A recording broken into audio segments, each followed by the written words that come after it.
নমস্কার বন্ধুগণ, সকলে কেমন আছেন? আশা করি প্রত্যেকেই ভালো আছেন। আমিও ভালো আছি। আজকে একটা দারুণ রেসিপি নিয়ে চলে এসেছি। তো বাটা মাছ দিয়ে গাটি কচুর তরকারি, একটু সাথে দিয়ে দিয়েছিলাম রাঁধুনি ফোড়ন।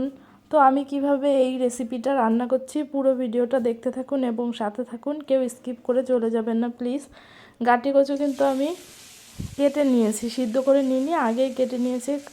তো এইভাবে রান্না করলে খুবই টেস্টি লাগে। আর বাটা মাছ আমি নুন হলুদ মাখিয়ে গরম তেলে দিলাম ছেড়ে, তো খুব সুন্দর করে মিডিয়াম আঁচে একদম কড়া করে লাল লাল করে ভেজে নিতে হবে, নালে কিন্তু মাছ থেকে একটা গন্ধ বেরোবে ভালো করে ভাজা না হলে। যেই তরকারিই আপনি রান্না করুন না কেন, মাছ দিয়ে একটু ভালো করে মাছটা কড়া করে ভেজে নিলে কিন্তু তরকারির স্বাদ কিন্তু অনেকটাই ভালো আসে। তো আমি গাটি কচু সিদ্ধ করিনি, এইভাবে কেটে নিয়েছিলাম। তো গাটি কচু সিদ্ধ করলে কি অনেকটা গলে গলে যায়, অতটাও কিন্তু মানে একদম হয়ে যায়, ভালো লাগে না। আর এদিকে কাঁচা লঙ্কা তিনটে, কাঁচা লঙ্কার মধ্যে যে পাকা লঙ্কা থাকে সেটা আমি তিনটে এইটা বেটে নেব শিলনোড়ায়। এই যে মাছ পুরো কড়া করে লাল করে ভেজে নিয়েছি। এইবার এই মাছ ভাজার তেলেই আমি কিন্তু গাটি কচুটা খুব সুন্দর করে দেখছেন নুন হলুদ মাখিয়ে ভেজে নেব একটু ভালো করে। এই মধ্যে এবার বাকি যে আমি মশলাটা দেব আর কি, এইদিকে লঙ্কা বাটাটা দিয়ে দিলাম, কালারিং হবে ভালো লাল লাল লঙ্কা। এদিকে নুন হলুদ দিয়ে দিয়েছি, আর সামান্য জিরের গুঁড়ো আর ধনের গুঁড়ো দিয়ে ভালো করে গাটি কচুটাকে আমি প্রথমে কষিয়ে নেব যা যা দিয়েছি তাই দিয়ে। তো আমার রান্না আপনাদের কেমন লাগে অবশ্যই কমেন্ট করে জানাবেন। যদি ভালো লেগে থাকে চ্যানেলটা লাইক কমেন্ট আর সাবস্ক্রাইব করে পাশে থাকবেন। আর নতুন পুরনো সকল বন্ধুদের অনেক ভালোবাসা এবং আন্তরিক ভালোবাসা জানাই আমি সকলকে। তো এইভাবে আমি এই জ্যান্ত মাছ দিয়ে সাধারণত গাটি কচু হোক বা এমনি কচু হোক, কচু তরকারিও কিন্তু আপনারা এইভাবে রান্না করতে পারেন।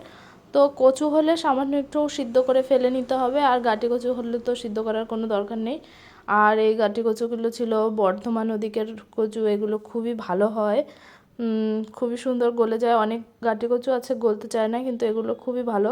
তো আমার কষানো হয়ে যাওয়ার পরে আমি ঝোলের জন্য একটু বেশি করে জল দিতে হবে, কারণ গাটি কচু গলে গিয়ে ঝোলটা ঘন হয়ে যায়। তো সেটাই আমি বলছিলাম, সিদ্ধ করে নিলে আর কি ঝোলটা অনেক ঘন হয়ে যায়, মানে ডালের মতো একদম গলে যায়, অতটা কিন্তু ভালো লাগে না আমার কাছে।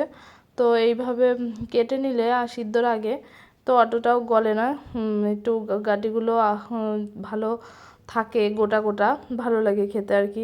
একদম গলে গেলে তো আর ভালো লাগে না, ঝোলটা গাঢ় হয়ে যায়। তো এইদিকে আমার গাটি তো সিদ্ধ হয়েই গেছে। এই যে এবার আমি মাছটা দিয়ে দেবো। মাছ এখন আমি দিইনি, এবার মাছটা দিয়ে আর একটু সামান্য সিদ্ধ করে নেব, তারপরে দিয়ে দেবো, মানে আর একটু জাল করে নেব মাছটা দিয়ে। গাটি তো সিদ্ধ হয়েই গেছে, তারপরে আমি কিন্তু ফোড়ন দিয়ে নেব, রাঁধুনি ফোড়নটা লাস্টে দিলে হয় কি স্বাদটার গন্ধটা, ফোড়নের গন্ধটা আসে, আর তেলটাও থাকে, স্বাদটা একটা অন্যরকম লাগে, ভালো লাগে আর কি খেতে। তো এইভাবে কারা কারা রান্না করেন অবশ্যই বলবেন। আর যাদের গাটি কচু পছন্দ তারা অবশ্যই কমেন্ট করতে ভুলবেন না যেন। তো এইভাবে এই যে তুলে নিয়েছি, এবার কিছুটা ধনেপাতা আমি দিয়ে দিচ্ছি, ফোড়ন দেবো এবার। তো ফোড়ন দেওয়ার জন্য কড়াইটা ধুয়ে তারপরে কড়াইটা একটু তেল দিয়ে দিয়েছি। তো এবার দিয়ে দিয়েছি রাঁধুনি। তো কচু জাতীয় জিনিস রাঁধুনি ফোড়ন দিলে কিন্তু ভালো লাগে। রাঁধুনিটাই যে ব্রাউন কালার হয়ে আসছে, এবার কিন্তু আমি তরকারিটা দিয়ে দেবো এর মধ্যে। তো আপনারা দেখেছেন আমি ম্যাক্সিমাম রান্নায় কিন্তু ফোড়ন আমি লাস্টেই দিই, আমার কাছে কিন্তু খুবই ভালো লাগে লাস্টে ফোড়ন দিলে।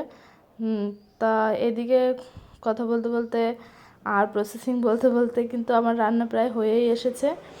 সামান্য নুনটা চেক করে নিলেই হয়ে যাবে, আর এক কোটা জাল দিয়ে এই যে তরকারি কিন্তু অলমোস্ট ডান হয়ে গেছে। ঝোলটা এরকম থাকবে, দেখা যাবে পরে আরও ঝোলটা কমে যাবে, তাই জন্য কিন্তু আমি এইটুকু ঝোল রেখেছি।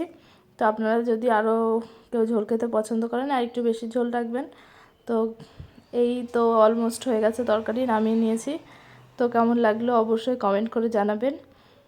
তো দেখা হবে নেক্সট রেসিপিতে, ততক্ষণের জন্য সকলে ভালো থাকবেন, সুস্থ থাকবেন এবং পাশে থাকার জন্য রইল আরও একবার অনেক ভালোবাসা। এখন আসি, টাটা, বাই বাই।